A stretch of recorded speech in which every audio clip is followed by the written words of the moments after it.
Your resume seems embellished, the interviewer said dismissively. I doubt you've actually handled major accounts like these.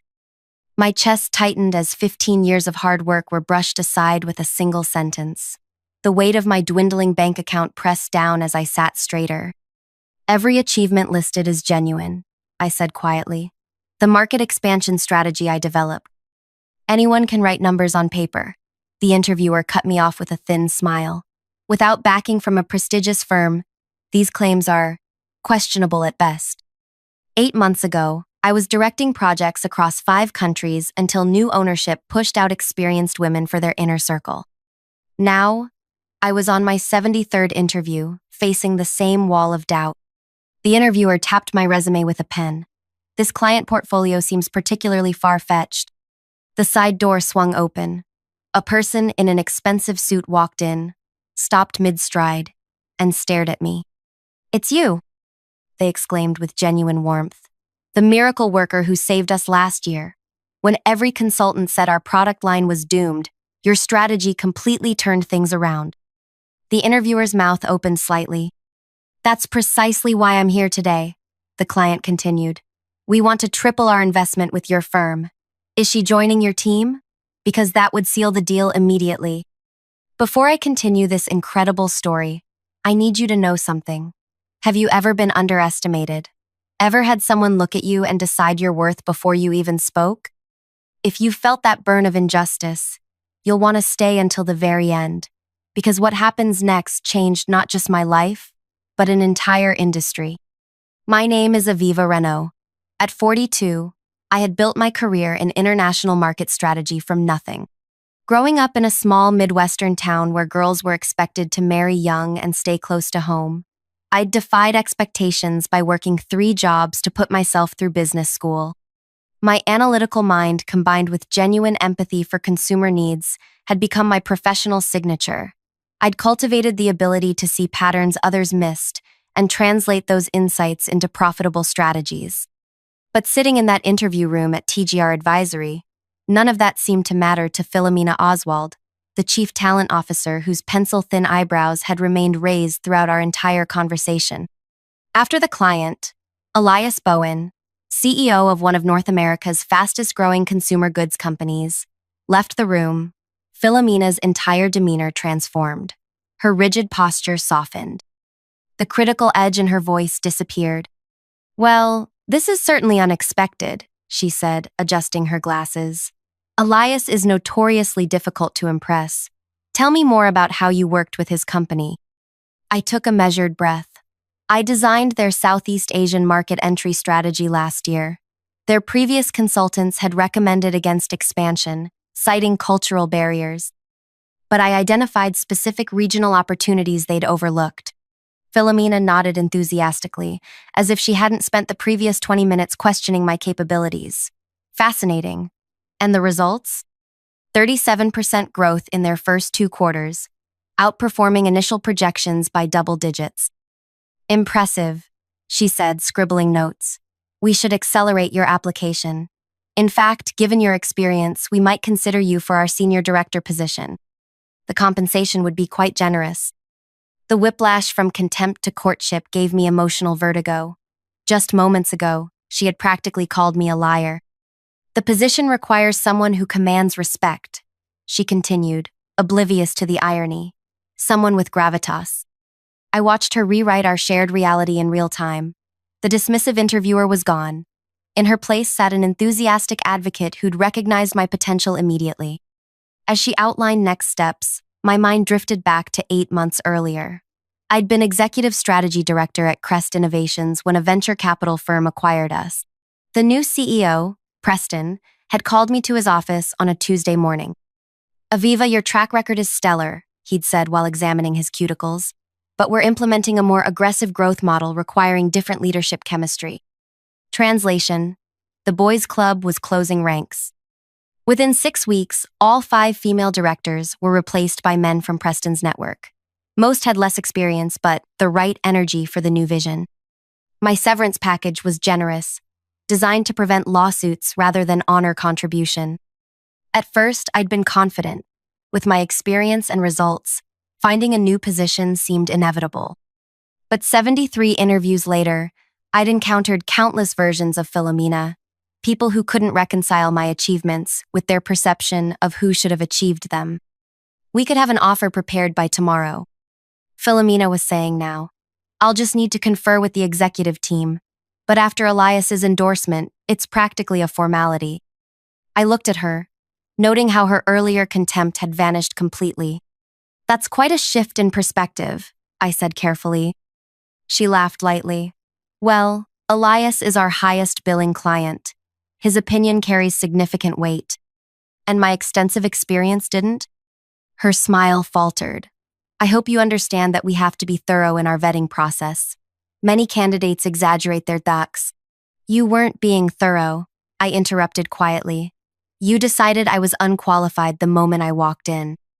That's not true, she protested, color rising in her cheeks. I was simply asking challenging questions. You called my achievements far-fetched and questionable. Those weren't questions, they were accusations. Philomena straightened papers that didn't need straightening. Perhaps there was a miscommunication, but what matters now is that we're very interested in bringing you on board. I gathered my portfolio slowly. I appreciate that. When can I expect to hear about next steps? Her relief was palpable.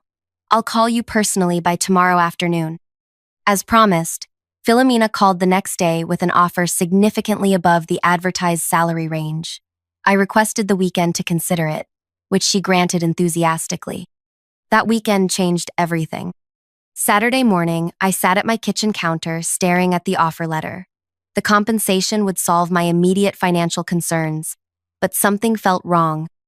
I thought about all the qualified people, particularly women over 40, who'd been dismissed without an Elias to champion them. My phone chimed with a message from Nishtha Dar, my former colleague from Crest Innovations. We'd been meeting monthly for coffee since the acquisition. Still on for tomorrow? Have news, her text read. The next morning at our usual cafe, Nishtha radiated excitement. At 56, she had an energy that belied her age and wisdom that reflected her 3 decades in business intelligence. I've been consulting with 3 former Crest clients, she revealed. They all asked the same thing. Why isn't there a firm that combines data intelligence with cultural insight? The big firms have the numbers but miss the human element. I nodded, remembering how often our recommendations at Crest had been challenged by executives who couldn't see beyond spreadsheets. So, I've been thinking, Nishtha continued, leaning forward. What if we created that firm? You, me, maybe bring in Yara for her digital expertise. Yara Okonkwo had been our digital transformation lead at Crest, another casualty of the acquisition. You mean start our own company? I asked. Exactly. Between us, we have contacts across 4 continents. My severance is still intact, and I'm guessing yours is too. I pulled out the TGR offer letter and slid it across the table. Nishtha scanned it and whistled. Impressive figure, but your face tells me you're not thrilled. The interviewer spent 20 minutes telling me my experience wasn't credible until their client walked in and recognized me. And now they're desperate to hire you, Nishtha said, understanding immediately. Classic. If I take this job, I'm entering another company where my value is determined by who validates me, not what I've accomplished. Nishtha handed back the letter. So what's your alternative? For the first time in months, energy surged through me. Maybe you just suggested it. Over the next 3 hours, we sketched the outline of what would become Prism Strategies. Our vision: a consultancy specializing in markets the big firms considered challenging, regions they typically approached with Western-centric models that missed crucial cultural nuances. By Monday morning, I had drafted a respectful decline to TGR and scheduled calls with Yara and 2 other former colleagues who'd been sidelined during the Crest acquisition. Philomena's response came within minutes of my email. This is disappointing. Perhaps we can increase the compensation package? Elias specifically asked about you this morning. I replied that my decision wasn't about money, thanked her for her time, and closed my laptop with a finality that felt liberating. The first 6 months of building Prism were the most challenging and rewarding of my career. Nishtha, Yara, and I pooled our severance packages as startup capital. We worked from Nishtha's converted garage, using our industry connections to secure initial meetings. Our first breakthrough came unexpectedly. Damon Reeves, a mid-level manager at a consumer electronics company, had been in one of my workshops years earlier. He reached out after hearing I'd started a new venture. My team has been pushing for Southeast Asian expansion, but our consultants say the markets aren't ready, he explained. I remembered how you approached similar challenges. Would you consider providing an alternative assessment? The project budget was modest, but the opportunity was perfect. We spent 3 weeks developing a comprehensive analysis that identified specific entry points overlooked by traditional metrics. When we presented our findings, the room's energy shifted from skepticism to excitement. 2 vice presidents who hadn't been scheduled to attend showed up midway through. This is exactly what we've been trying to articulate, one said afterward. You've quantified the opportunity while addressing the cultural complexities. That single project led to 3 referrals, each slightly larger than the last. By month 4, we had hired 2 analysts and moved into a small office space. Then came the industry conference that would change everything. The annual Global Market Summit was the premier gathering for our industry. Normally, a startup like Prism wouldn't have warranted attention, but Yara had previously chaired the technology panel and leveraged that connection to secure us a small presentation slot on the secondary stage. Our topic, Invisible Markets, Identifying Overlooked Growth Opportunities, wasn't designed to be provocative. We simply presented case studies showing how traditional assessment models systematically undervalued certain regions and demographics. What we didn't know was that Elias Bowen would be in our audience. When the Q&A began, Elias stood up. Your methodology challenges everything the major firms have been telling my board. How confident are you in these projections? I recognized him immediately, but maintained my professional composure. Our models have consistently outperformed traditional projections by 23 to 41% in these markets. We have the data to support every assertion we've made today. You certainly do, he said with a smile. Your strategy transformed our business last year. I'm curious why you're not with TGR now. I specifically recommended you to them. The room grew quiet. TGR was one of the conference's major sponsors, with their CEO scheduled to deliver the next day's keynote. I decided to pursue a different opportunity, I replied diplomatically. Elias nodded thoughtfully. Well, their loss is apparently significant. My team would like to hear more about your current work. Are you taking new clients? Selectively, I answered. The buzz began immediately after our session. Attendees who had skipped our presentation requested private meetings. Industry reporters who had been focused on the major firms suddenly wanted Prism's perspective. But the most significant moment came that evening at the networking reception. I was speaking with a potential client when I noticed Philomena Oswald watching me from across the room. Beside her stood TGR's CEO, Gerard Walsh, his expression tense as Elias approached me with purpose. Aviva, Elias called, loud enough for nearby conversations to pause. I've spoken with our board.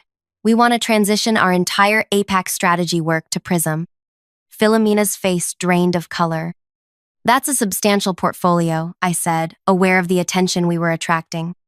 Worth every penny based on your previous results, Elias replied. Besides, we've been dissatisfied with our current consultant's limited vision. I felt Philomena's stare intensify as she whispered urgently to Gerard. We'd be honored to discuss the opportunity, I said professionally. Excellent. And fair warning. I've already mentioned your firm to several colleagues from other companies. Expect some calls. As Elias walked away, Gerard and Philomena immediately intercepted him. Their conversation appeared tense, with Elias shaking his head repeatedly. Later that evening, Gerard approached me at the bar. Aviva, isn't it? Gerard Walsh, CEO of TGR. I understand there was some confusion during your interview process with us. No confusion, I replied evenly. Your talent officer made her assessment quite clear until Elias changed her mind. Gerard winced slightly. Sometimes our processes don't properly identify exceptional talent. I'd like to personally apologize and explore whether there might still be a fit between your expertise and our organization. I met his gaze directly. That's kind of you, but Prism is my focus now. Perhaps a strategic partnership then? Your boutique approach combined with our global resources could be powerful. Before I could respond, Nishtha appeared at my side. Sorry to interrupt, but our next appointment has arrived. No such appointment existed, but her timing was perfect. Of course, I said, turning back to Gerard. It was nice meeting you. The conference marked a turning point for Prism. Within 3 months, we had secured contracts with 7 major clients, including Elias's company. Our team grew to 17 people, each hired not just for their technical skills, but for their diverse perspectives and experiences. If you're enjoying this story so far, I want you to hit that like button right now. Subscribe to our channel and click the notification bell, because we share these real-life business revenge stories weekly. Stories about underestimated professionals who completely transform industries after being dismissed. Your support helps us bring more of these authentic experiences to light. Now, let me tell you what happened next, because the real revenge was just beginning. Our rapid growth necessitated a larger workspace. We found a light-filled office in a converted warehouse district. Nothing extravagant, but with room to expand. I insisted our conference room have glass walls facing the main work area. Transparency would be literal at Prism, not just a buzzword on a mission statement. 6 months after the conference, our client roster had tripled. We'd expanded to 28 team members, each bringing unique perspectives shaped by diverse experiences. When most firms sought graduates from the same 5 universities, we discovered brilliant minds from schools no one in our industry recruited from. Vera, our research director, who'd been rejected by 12 major firms despite her groundbreaking market prediction models, revamped our entire analytical framework. Milo, a 60-year-old former teacher who'd gotten his business degree after 30 years in education, brought psychological insights that transformed our client communications strategy. What made our approach revolutionary wasn't just our diverse hiring, it was our methodology. Traditional firms filtered all market data through established Western economic models. We inverted the process, examining markets through local cultural contexts first, then applying economic analysis. The results consistently outperformed industry standards by staggering margins. One Tuesday morning, 13 months after founding Prism, Yara burst into my office, waving her tablet. "You need to see this," she said, placing it before me. The industry newsletter headline read, "TGR launches new division, Horizon Markets." The article detailed how TGR was creating a specialized unit focused on undervalued international markets with unique cultural considerations, nearly identical language to Prism's marketing materials. "They're copying our entire model," Yara said, crossing her arms. I skimmed the article, and guess who's heading the division? Who? Philomena Oswald. Yara's eyes widened. The same woman who said your experience wasn't credible? The very same. Later that day, Nishtha discovered something even more concerning. TGR had scheduled meetings with 3 of our biggest clients, offering similar services at significantly reduced rates. "They're undercutting us by 30%, Nishtha reported. "They can afford to operate at a loss to capture market share." I leaned back in my chair, considering our options. They can copy our approach and undercut our prices, but they can't replicate our team or thinking. Let's accelerate development of the assessment framework. The framework Nishtha and I had been developing was our most innovative creation yet, a talent assessment model that identified overlooked potential in job candidates by evaluating skills through scenario-based challenges rather than traditional credentials. "It's still in beta," Nishtha cautioned. "Then we'll refine it faster. This isn't just about business anymore. It's about proving our entire philosophy works." Over the next 3 weeks, we worked relentlessly to perfect the framework. When we finally tested it with a client's hiring team, the results were beyond even our expectations. The system identified exceptional candidates who had been previously filtered out by conventional screening methods. Our client, the innovation director at a technology company, was astonished. These candidates would never have made it past our initial screening. Their backgrounds don't fit our usual pattern.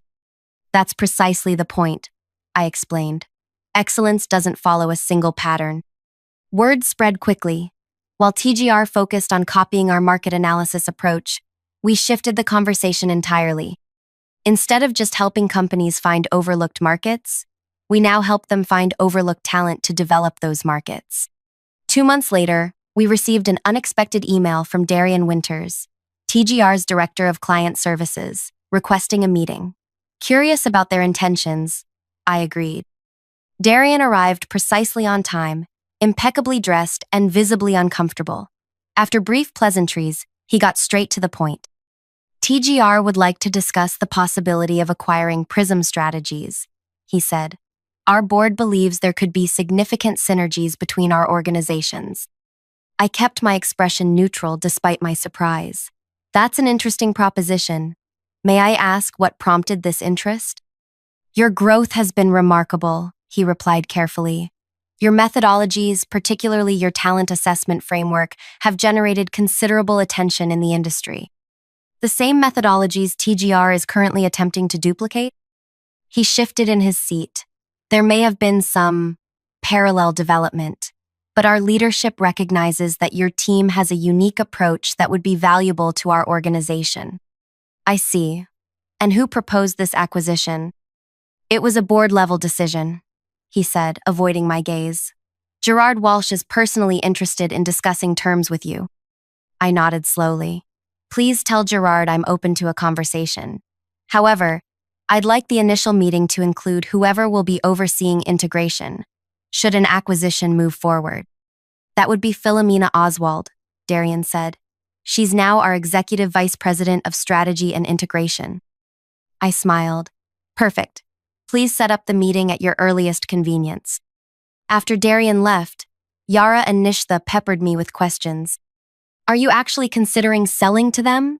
Yara asked incredulously. I'm considering hearing what they have to say, I replied. Nishtha studied my expression. You have something in mind. Let's just say I'm curious about how Philomena will approach this meeting. The meeting was scheduled for the following Thursday at TGR's headquarters. I arrived 15 minutes early, accompanied by Nishtha and our recently hired legal counsel, Imani. The receptionist guided us to a large conference room, where Gerard Walsh greeted us warmly, while Philomena stood slightly behind him, her smile not quite reaching her eyes. Aviva, wonderful to meet again, Gerard said. Thank you for considering our proposal. Thank you for your interest in Prism, I replied. I believe you know Nishtha Dar, my co-founder and chief intelligence officer, and this is Imani Okeke, our general counsel. After introductions, we settled around the table. I noticed Philomena had positioned herself directly across from me. Before we begin, I said, I'd like to understand TGR's vision for Prism post-acquisition, specifically how you see our methodologies and team integrating with your existing structure. Gerard nodded to Philomena, who straightened her posture before speaking. We envision Prism becoming our innovation hub, she said smoothly. Your methodologies would be scaled across our global operations, while your core team would lead knowledge transfer to our existing departments. And our talent assessment framework, the one that identifies overlooked candidates? A fascinating initiative, Philomena replied, though we'd need to align it with our established recruitment parameters to ensure quality consistency. I noted how carefully she avoided acknowledging the framework's purpose, to challenge those very established parameters. Could you elaborate on what you mean by quality consistency? I asked. She smiled tightly. TGR has built its reputation on a certain caliber of professional. While we appreciate fresh perspectives, we must maintain the standards our clients expect. Interesting, I said. And who would oversee this alignment process? My division would handle integration, Philomena replied.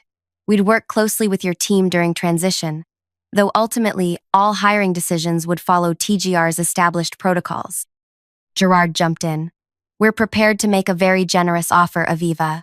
Your team would receive significant retention bonuses, and you personally would have a senior leadership position. Reporting to? I asked. Philomena would be your direct supervisor, Gerard said.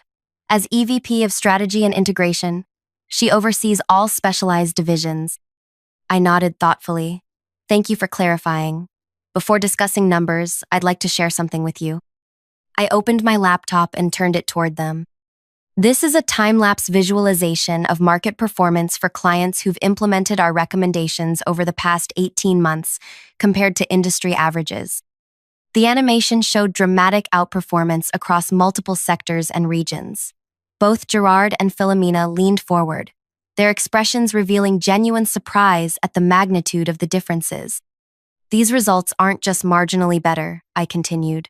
They represent fundamental shifts in how these companies approach market development. Impressive, Gerard murmured. Now, I'd like to show you something else. I switched to a different visualization. This represents the demographic and experiential diversity of teams that achieved these results compared to industry norms. The contrast was striking. Prism's methodology had assembled teams that looked nothing like the homogeneous groups typically found in consulting firms. Our success isn't despite our different approach to talent. It's because of it. I explained. We don't succeed by making everyone fit the same mold. We succeed by finding people whose unique perspectives reveal opportunities others miss. Philomena's expression tightened. While diversity initiatives are certainly important, TGR has specific standards that ensure client confidence. Are those the same standards that led you to dismiss my experience as far-fetched during our interview? I asked quietly. The room went silent. Gerard glanced at Philomena with raised eyebrows. I think there's been a misunderstanding about that interaction, Philomena said carefully. There's no misunderstanding, I replied. You decided my achievements weren't credible until a client validated them. And now you want to apply those same flawed judgments to my entire team. Gerard cleared his throat. Perhaps we should focus on the financial aspects of the potential acquisition. Actually, I said, I have a counter-proposal. I opened a folder and slid documents across the table. These are our terms for considering an acquisition. Gerard scanned the first page, his eyebrows rising. This is unconventional. So is our company? I replied. Philomena frowned as she read. This stipulates that Prism would operate as an independent division with complete autonomy over hiring and methodology. Correct, I said. And this section, Gerard continued, requires the creation of a new department dedicated to inclusive hiring practices, with authority to review and override standard recruitment processes. Also correct. Philomena's voice turned cold. This effectively dismantles our entire talent acquisition approach. It transforms it, I corrected, based on proven results. And you would personally oversee this department? Gerard asked, reaching the final page. Yes, with full executive authority and direct board reporting. Philomena placed the document down carefully. This is completely unacceptable. You're essentially demanding control over how TGR hires across the entire organization. I'm proposing a system that identifies excellence wherever it exists, I replied calmly, something your current approach consistently fails to do. Gerard looked troubled. Aviva, while your results are impressive, this goes far beyond a standard acquisition. You approached us because our different perspective creates exceptional value, I said. If you want that value, you need to embrace what makes it possible. We need to discuss this internally, Gerard said, gathering the papers. Of course, I replied. We'll await your response. 3 days later, Darian called to request another meeting. This time, Gerard arrived alone. Your conditions have created quite a stir, he said after we settled in my office. Philomena was strongly opposed. I'm not surprised. But our board reviewed your performance data, he continued. The results are undeniable. They've authorized me to continue negotiations with some modifications to your terms. He presented a counter-proposal that preserved most of my core requirements but reduced the scope of the talent department's authority and extended the implementation timeline. This represents significant change for TGR, Gerard explained. The board needs reassurance that these new approaches will be implemented responsibly. And Philomena's position on this? I asked. Gerard hesitated. She's expressed reservations but will support the board's decision. Over the next 2 weeks, we negotiated final terms. The agreement maintained my requirement for an independent, inclusive talent department with significant authority. The implementation timeline was extended, but with clear benchmarks to ensure progress. 1 month later, we announced the acquisition. The industry press covered it extensively, particularly the unconventional structure that preserved Prism's autonomy while transforming TGR's approach to talent. On my first official day at TGR headquarters, I arrived early to prepare for the all-hands meeting where Gerard would introduce me and announce the new talent initiative. As I arranged my presentation materials, Philomena entered the room. "Congratulations on your new position," she said coolly. "Thank you," I replied. "I'm looking forward to working together." She gave a thin smile. "I want to be clear about something. I may have been wrong about you specifically, but TGR's standards exist for good reasons. Not everyone who claims exceptional abilities actually possesses them." "I agree completely," I said. "That's why my department will focus on evidence-based assessment rather than assumptions. Just remember that client confidence depends on maintaining certain professional expectations." "Like dismissing candidates based on first impressions?" I asked. Her expression hardened. "I've been in this industry for 20 years. My judgment of talent has built this company's reputation."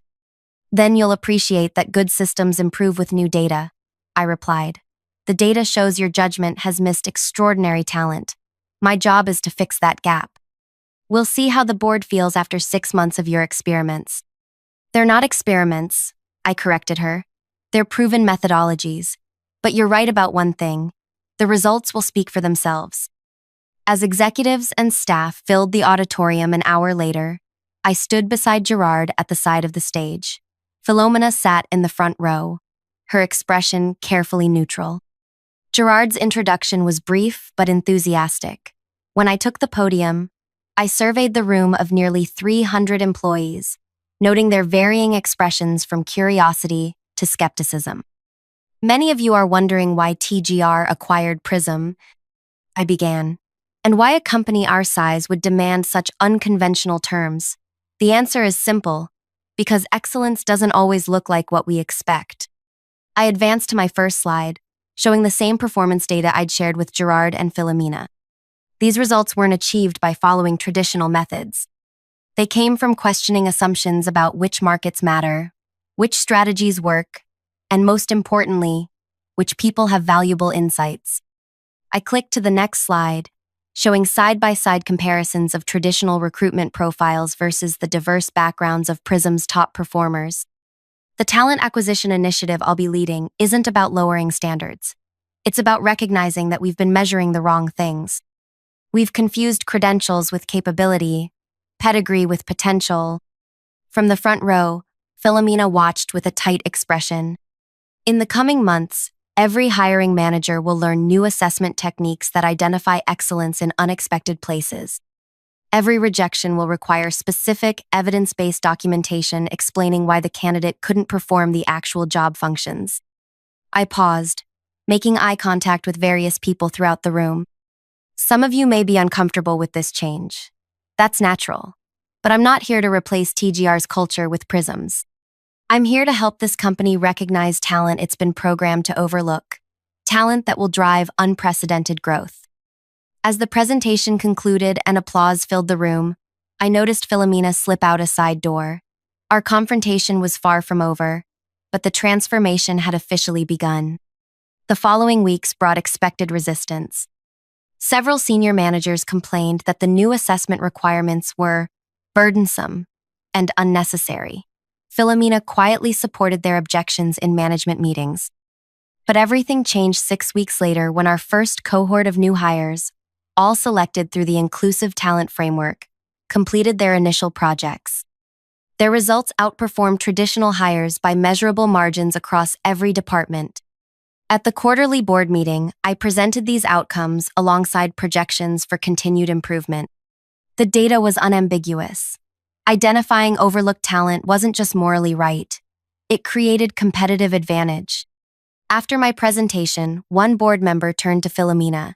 "Why haven't we been hiring this way all along?" She had no answer.